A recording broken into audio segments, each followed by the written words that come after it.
Hello students, अब हम Wheatstone सेतु पर आधारित एक युक्ति पढ़ने जा रहे हैं जिसका नाम है मीटर सेतु। मीटर सेतु तो मीटर सेतु या मीटर ब्रिज क्या है? तो सबसे पहले हम इसका इंट्रोडक्शन लेंगे, परिचय।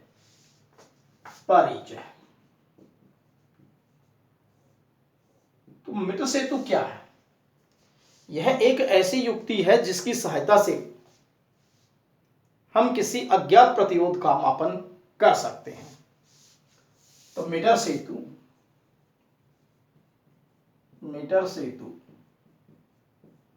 एक ऐसी युक्ति है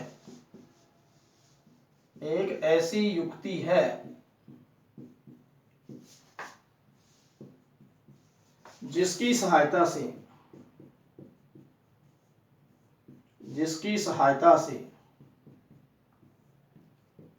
किसी अज्ञात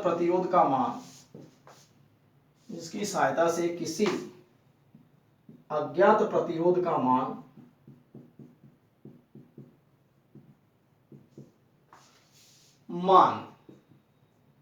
ज्ञात कर सकते हैं।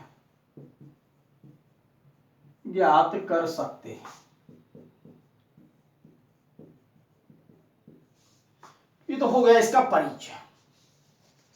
ये हमारे पास एक ऐसी युक्ति जिसकी सहायता से हम अज्ञात प्रतिरोध का मान ज्ञात कर सकते हैं। अब अगले वाली बात क्या आती है हमारे पास कि इसका सिद्धांत क्या है? तो सिद्धांत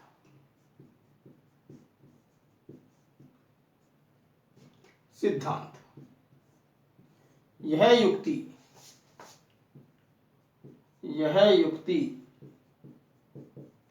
व्हीटस्टोन सेतु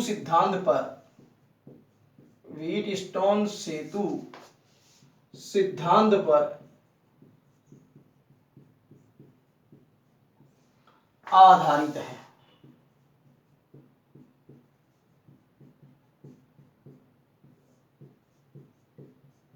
ये हो गया इसका सिद्धांत। ये व्हीटस्टोन सेतु सिद्धांत पर आधारित है। ठीक है। अब इसके बाद में अगले वाली बात क्या आती है हमारे पास कि इसकी क्या बनावट है? तो बनावट जो है उस बनावट के बारे में हम लिखेंगे, तो आप ये नोट कर लीजिएगा। तो नेक्स्ट है बनावट।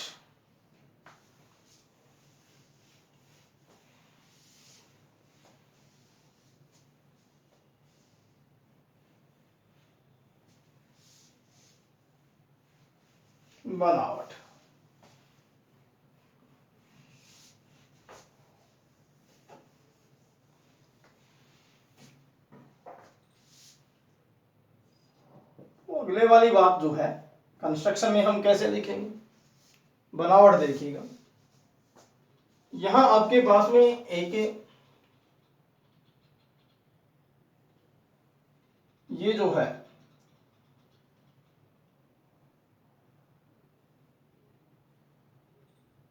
एल आकार की धातु की स्ट्रिप्स हैं, पट्टियां हैं। ये जी, ये आई और ये एच।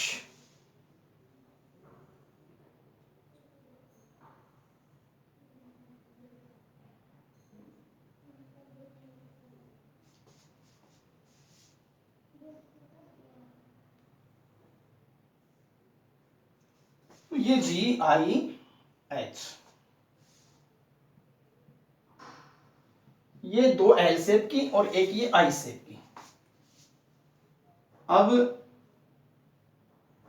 इन एल शेप की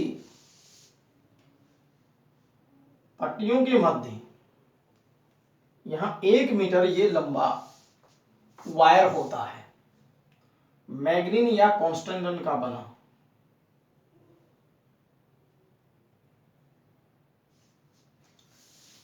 ठीक है, इसी के साथ में एक ये स्केल होता है 1 मीटर लेंथ का, ये स्केल है 1 मीटर लेंथ।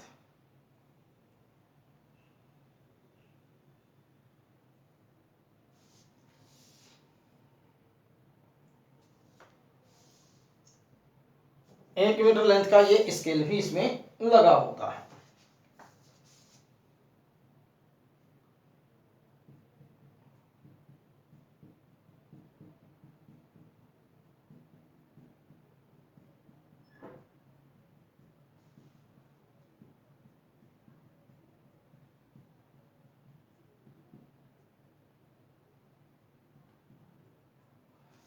और ये पॉइंट ए और ये पॉइंट सी, ए और सी के बीच ये एक बैटरी और ये कुंजी, ये इससे संयोजित होते हैं। यहां इन जी और आई पट्टियों के बीच में एक प्रतिरोध बॉक्स होता है आरबी, और इन आई और एच पट्टियों के बीच में एक अज्ञात प्रतिरोध एस, यहां कनेक्ट कर देते हैं। और ये पॉइंट होता है डी टर्मिनल, यहां पर ये हम गैल्वेनोमीटर जोकी से कनेक्ट कर देते हैं।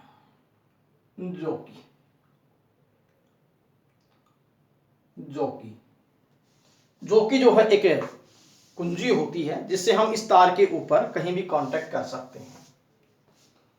ये गैल्वेनोमीटर धारा मापी है, जो धारा मापना काम करता है।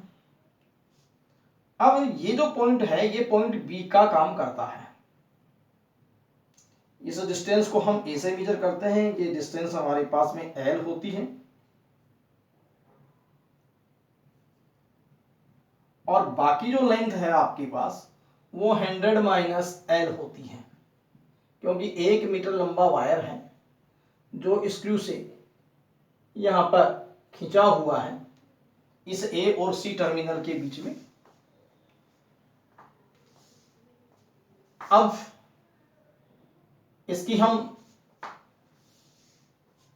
कंस्ट्रक्शन के बारे में लिखेंगे, तो क्या है कंस्ट्रक्शन वो देखिएगा। मीटर सेतु, एक मीटर सेतु में एक लकड़ी के एक आयताकार आधार पर, लकड़ी के एक आयताकार आधार के ऊपर 1 मीटर लंबा था, ठीक है, इसका मैग्नीन या कॉन्स्टेंटन का बना हुआ। ये तुम्हारे पास में सपोज कीजिए कि लकड़ी का आधार है और उसके ऊपर जी आई एच, ये हमारे पास में 3 धातु की पट्टियां हैं। इन पट्टियों में ए व सी के बीच में 1 मीटर लंबा तार मैग्नीन या कॉन्स्टेंटन का बना हुआ यहां पर हमने खींच रखा है, और इस जी और आई पट्टी के बीच में ये रेजिस्टेंस बॉक्स, प्रतिरोध बॉक्स होता है, जिससे हम किसी भी नियत प्रतिरोध का मान चयनित कर सकते हैं। 1 ओम, 2 ओम, 3 ओम, 4 ओम, इतना हम इससे चयन कर सकते हैं। ये वो अज्ञात प्रतिरोध है जिसका मान हमें ज्ञात करना है। ये बी और डी के बीच में गैल्वेनोमीटर है, ठीक है, ये जो है ये कुंजी जे है, और ये बैटरी लगी हुई है ए और सी के बीच। तो फिर हम यहां से इस तरीके से जो है इसकी कंस्ट्रक्शन को अब हम लिख रहे हैं। तो देखिए चित्र में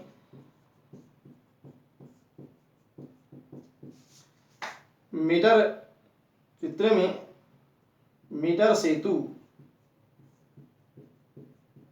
दर्शाया गया है,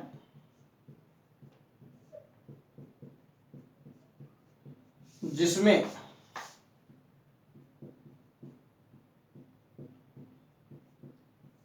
लकड़ी के एक आयताकार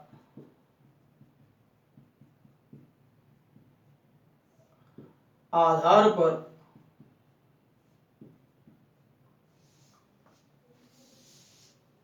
जिसमें लकड़ी के एक आयताकार आधार पर जी आई एवं कैपिटल एच तांबे की पट्टियां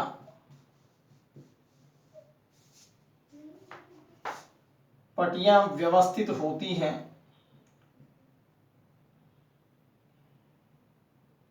पट्टियां व्यवस्थित होती हैं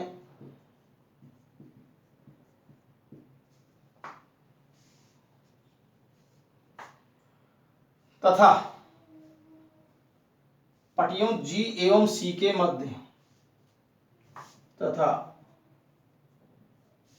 कौन कौन सी पट्टियां जी एवं एच, ये कौन सी है हमारे पास जी और एच, पट्टियां जी एवं एच के मध्य क्या होता है तथा पट्टियों जी एवं एच के मध्य टर्मिनल ए व सी के टर्मिनल ए व सी के मध्य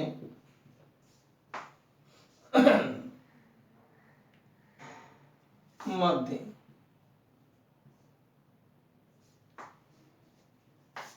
1 मीटर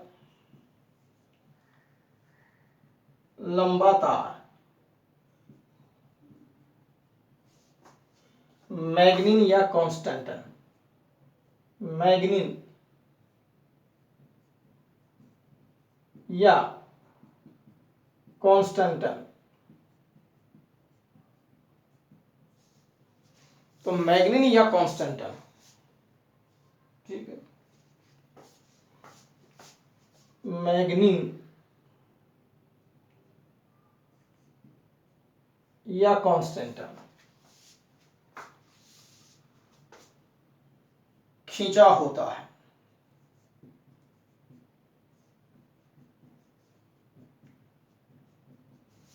इसीलिए इसका नाम मित्र सेतु पड़ा है ए व सी के टर्मिनल के मध्य, ठीक है।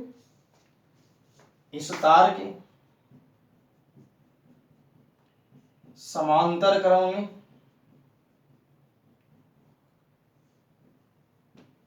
क्रम में 1 मीटर लंबा स्केल भी लगा होता है। ये 1 मीटर लंबा स्केल लगा होता है। तो ये तो हुआ उस मीटर सेतु के ऊपर कौन कौन सी चीजें अवेलेबल हैं लकड़ी के आयताकार आधार के ऊपर। ये पट्टियां तांबे की, ये आपके पास में 1 मीटर लंबा तार ए व सी के बीच, और ये 1 मीटर लंबा स्केल, ये आपको उस आयताकार आधार पर मिलेगा। बाकी कंपोनेंट अवयव हमें जोड़ने हैं। तो फिर मैं थोड़ा सा पैरा छोड़ करके इस बात को लिखूंगा। ये तो उस मीटर सेतु के ऊपर क्या था, लेकिन अब इसके परिपथ को हम बनाते हैं तो क्या क्या चीजें हम कनेक्ट करते हैं उस पर आते हैं। तो ये आप नोट कर लीजिएगा। नेक्स्ट बात पर हम जो कौन कौन से कंपोनेंट जोड़ रहे हैं उस पर आते हैं।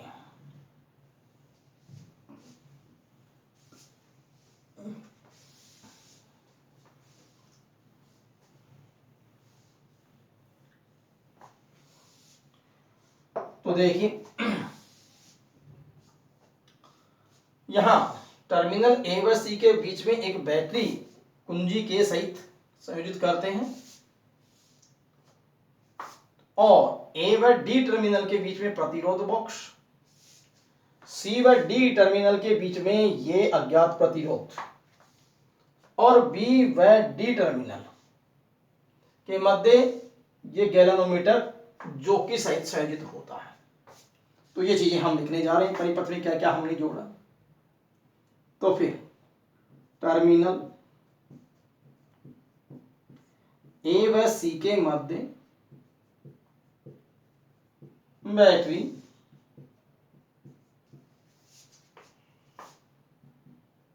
बैटरी कुंजी के सहित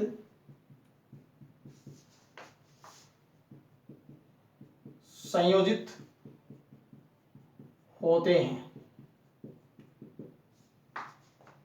तथा टर्मिनल ए व डी के मध्य प्रतिरोध बॉक्स आरबी, प्रतिरोध बॉक्स आरबी सी व डी के मध्य, सी व डी के मध्य अज्ञात प्रतिरोध आर, अज्ञात प्रतिरोध एस, प्रतिरोध एस तथा बी व डी, टर्मिनल बी व डी के मध्य धारा मापी जी, धारा मापी जी जो कि जे सहित,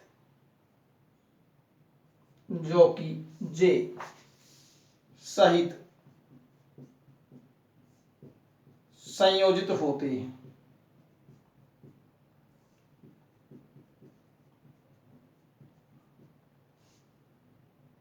ये जो कि जो है एक धातु की बनी हुई, ऊपर प्लास्टिक का कवर होता है, नीचे छेनी जैसी इसकी आकृति होती है, और इसको इस तार के ऊपर ऐसे पकड़ करके, जैसे मैं पेन को पकड़ रहा हूं तो वैसे ही उस जोकी को पकड़ करके हम उस तार के ऊपर कहीं भी संपर्क करा सकते हैं, उसको हम जोकी बोलते हैं।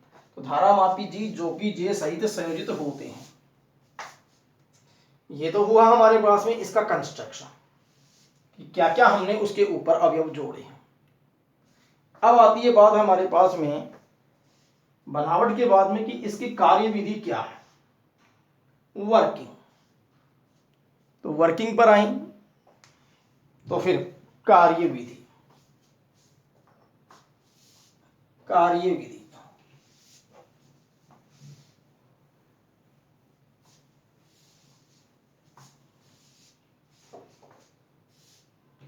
कार्यविधि नेक्स्ट पॉइंट है।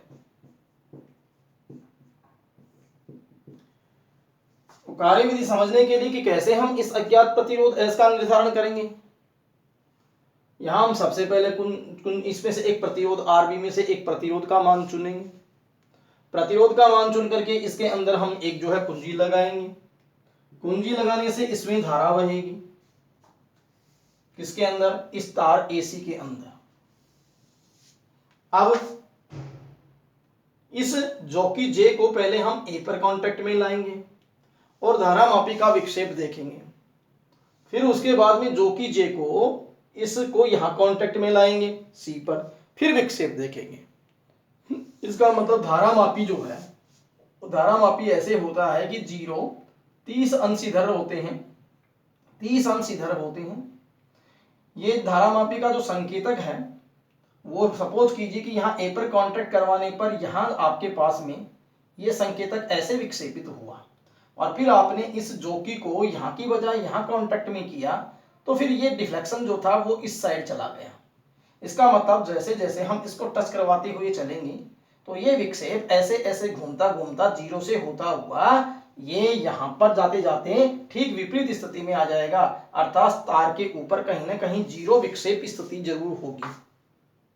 कब, जब हम लेफ्ट टू राइट चलेंगे। तो ये धारा मापी की जो है वो पोजीशन विक्षेप की होती है कि हमने यहाँ टच करवाया और डिफ्लेक्शन यदि विक्षेप इधर आया और फिर उसके बाद में हमने विक्षेप यहाँ करवाया और ये टच यहाँ करवाया और विक्षेप इधर आया, इसका मतलब ये निकला कि तार के ऊपर 0 कहीं ना कहीं मौजूद है। यदि एक ही तरफ विक्षेप आता है तो हमारे कनेक्शन सही नहीं है। तो फिर कनेक्शन की करेक्टनेस हम कैसे जानेंगे कि दोनों स्थितियों में स्पर्श करवाने से जोकी को यदि धारा मापी विपरीत दिशाओं में विक्षेप दें तो ऐसी स्थिति में माना जाता है कि हमारे पास में कनेक्शन करेक्ट है। तो फिर किस तरीके से हम जो है अज्ञात प्रतिरोध का मान ज्ञात करेंगे उसकी कार्यविधि मैं यहाँ लिख रहा हूं। देखिए, प्रतिरोध बॉक्स प्रतिरोध बॉक्स आर बी से नियत प्रतिरोध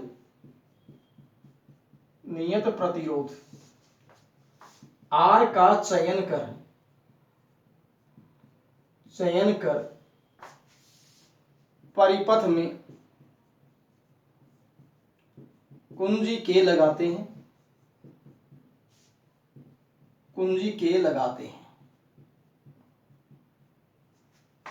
तथा जॉकी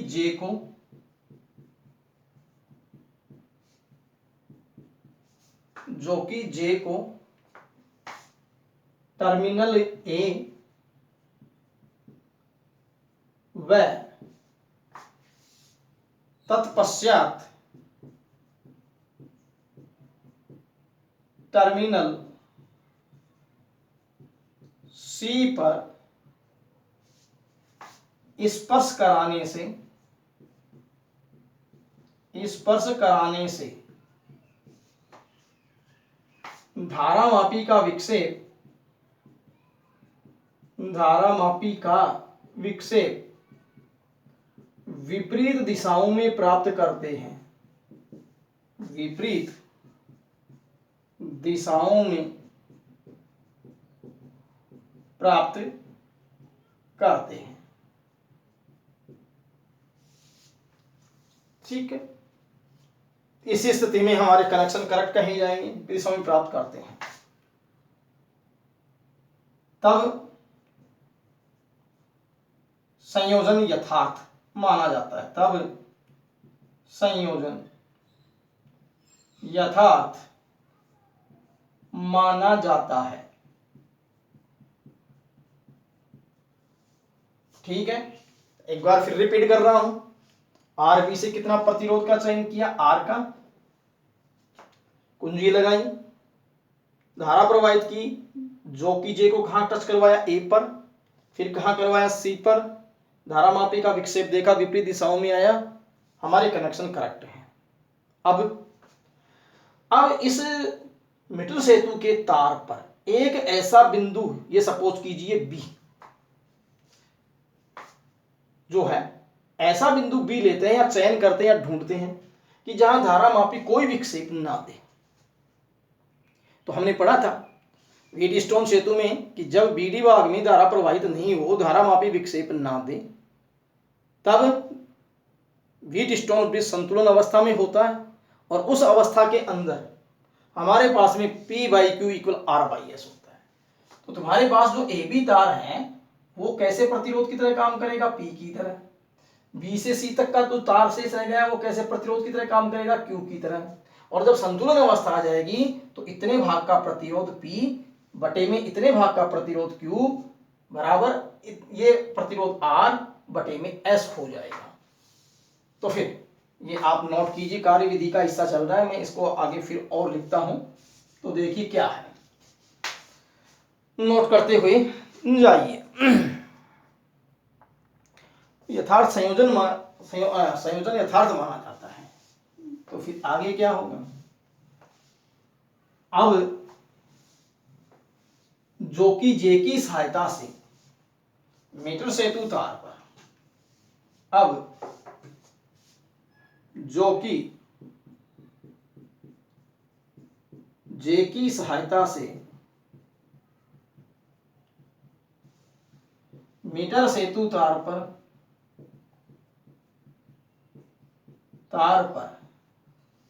एक ऐसा बिंदु B लेते हैं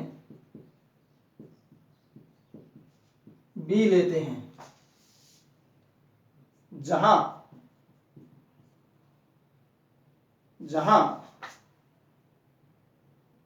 संतुलित लंबाई AB बराबर L, B लेते हैं, जो संतुलित लंबाई क्या बन जाएगी, L, B लेते हैं जहां धारामापी शून्य विक्षेप दे।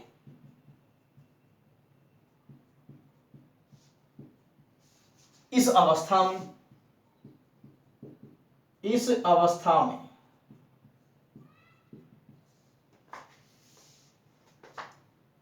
मीटर सेतु संतुलन अवस्था में होता है,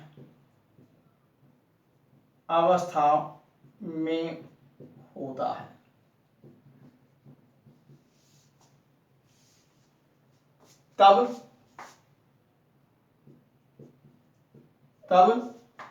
व्हीटस्टोन सेतु सिद्धांत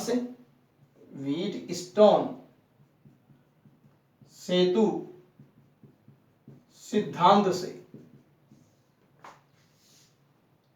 P/Q इक्वल R/S। P/Q किसके इक्वल होगा? R/S। लेकिन यहां मैं P और Q के बारे में बताऊंगा कि P और Q है क्या। तो एक बार मैं इसको फिर मिटाता हूं, आप लिखते जाइएगा कंटिन्यूटी के अंदर नोट्स में। तो ये मैंने यहां इसको मिटा दिया, P/Q इक्वल R/S। ठीक है, ये लिखा अज्ञात, इसी के नीचे आगे यहां अज्ञात प्रतिरोध S निकालना है आपको। तो S बराबर QR/P, ये आ गया। तो ये आप नीचे उतार दिया होगा, मैंने अज्ञात प्रतिरोध S लिख दिया। ये बात नंबर 1। अब यहां P क्या है? P जो है वो AB भाग की लंबाई, AB भाग का प्रतिरोध, तार के AB भाग का प्रतिरोध, और Q क्या है? शेष भाग, जो तार का शेष भाग क्या है? BC का प्रतिरोध। ये चीज आपके पास पहले आई चुकी है कि S अज्ञात है और R जो है वो प्रतिरोध बॉक्स से चुना है। लेकिन हमें संतुलित लंबाई L मालूम है, प्रतिरोध नहीं मालूम है। ये यहां पर टच करवाने से गैल्वेनोमीटर शून्य विकसित दिया, तो ये लंबाई L मालूम है, प्रतिरोध नहीं मालूम है। ऐसे ही हमें जो है ये लंबाई 100 - L मालूम है कि 1 मीटर लंबा तार है, लेकिन क्यों नहीं मालूम है? लेकिन क्या तार की इकाई लंबाई का प्रतिरोध, तार की इकाई लंबाई का प्रतिरोध स्मॉल l हो तब। तो हमने एक तरीका निकाला कि P कैसे निकालें। तो मैंने मान लिया, मानने में कोई हर्ज नहीं है कि इस तार की प्रति इकाई लंबाई का प्रतिरोध कितना है? L है। तो फिर स्मॉल r है, तो फिर L लंबाई का प्रतिरोध क्या हुआ? तब P की वैल्यू LR हो जाएगी और Q की वैल्यू 100 - L इंटू में R हो जाएगी। कितना बढ़िया तरीका है। हमने कितना मान लिया जो है प्रतिरोध तार का इकाई लंबाई का, वो R माना, तो L लंबाई LR और 100 - L लंबाई का इतना इंटू में है। ये इक्वेशन नंबर क्या होगी? 2, ये होगी 3। अब आपको S फाइंड आउट करना था।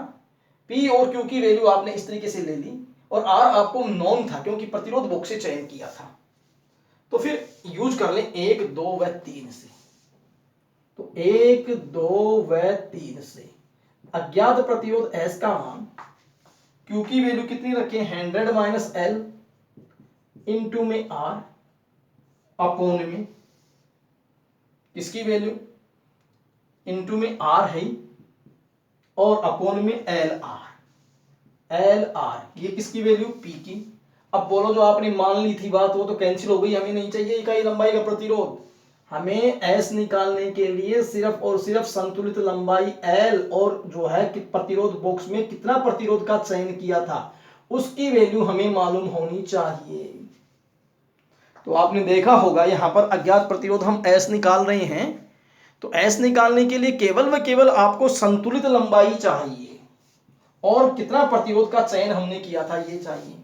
तो इस तरीके से हम इस युक्ति से अज्ञात प्रतिरोध ज्ञात कर सकते हैं। तो एक बार फिर से देख लो कि अज्ञात प्रतिरोध आप ऐसे लिखोगे, लेकिन P की वैल्यू, ये प्रतिरोध हमें नहीं मालूम, लंबाई मालूम है, तो ये LR हो जाएगी क्योंकि R मान ली मैंने प्रति इकाई लंबाई का प्रतिरोध। तो फिर एल आर बाकी का प्रतिरोध 100 माइनस एल इंटू आर हो जाएगा। ये वैल्यू पी और क्यू की यहाँ पर पुट कर दो। ये पुट कर दिया हमने पी की और ये क्यू की। पुट करने से आर कैंसिल हो गया, हमारे पास में फार्मूला बन गया। तो इस तरीके से जो है हम अज्ञात प्रतिरोध ज्ञात कर सकते हैं। क्लियर? आज का लेक्चर यहीं तक है। Thank you.